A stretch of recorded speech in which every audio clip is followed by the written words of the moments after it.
अगर आपने अभी तक हमारा चैनल सब्सक्राइब नहीं किया तो अभी सब्सक्राइब करें और बेल आइकॉन को क्लिक करके हमारी लेटेस्ट वीडियोस के बारे में अपडेट। अस्सलाम वालेकुम, हमारे चैनल में खुश आमदीद।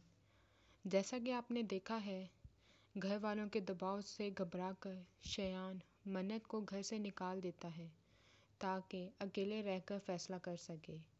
यावर की बीवी भी मन्नत को रोकना चाहती है मगर यावर उसको मना कर देता है।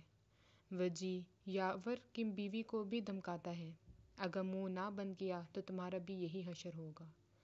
हया का मंगेतर असल शयान को वजी की सारी हकीकत बता देता है और ये भी कहता है कि मन्नत को अपने घर वालों से बचा लो, उसको कहीं दूर ले जाओ। शयान मन्नत को तलाक देने से इनकार कर देता है।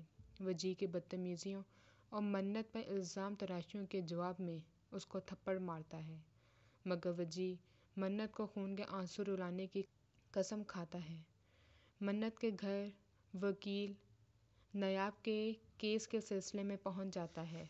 शयान मन्नत के लिए खड़ा हो जाता है, अपने भाइयों को छोड़ देता है। यावर को वार्न करता है, अगर वजी को लगाम ना डाली तो यह जानवर बन जाएगा। मन्नत शयान को दोबारा पाकर जी उठती है। मन्नत और अब्दुल ज़ादा एक दूसरे को चैलेंज करते हैं। मन्नत कहती है वो हार जाएगा मगर वकील कहता है कि वो कभी केस नहीं हार। अब्दुल ज़ादा उसे कहता है, मैं तुम्हें मिसल कर रख दूंगा, मुझे खुद से औरतें पसंद नहीं हैं। वजी रमज़ान की नौकरी ख़त्म करवा देता है, उसको पिटवाता है। वकील यावर को बताता है कि वो शेरनी है, शेरनी, उससे जीतना आसान काम नहीं है। चनाचा मन्नत के घर सुर्ख रंग कपड़ा भिजवाता है कि उसका कत्ल हो जाएगा अगर केस वापस ना लिया तो।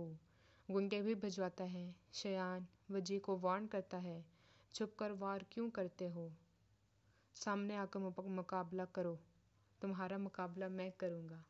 हमारी वीडियो को लाइक करें, शेयर करें और सब्सक्राइब भी।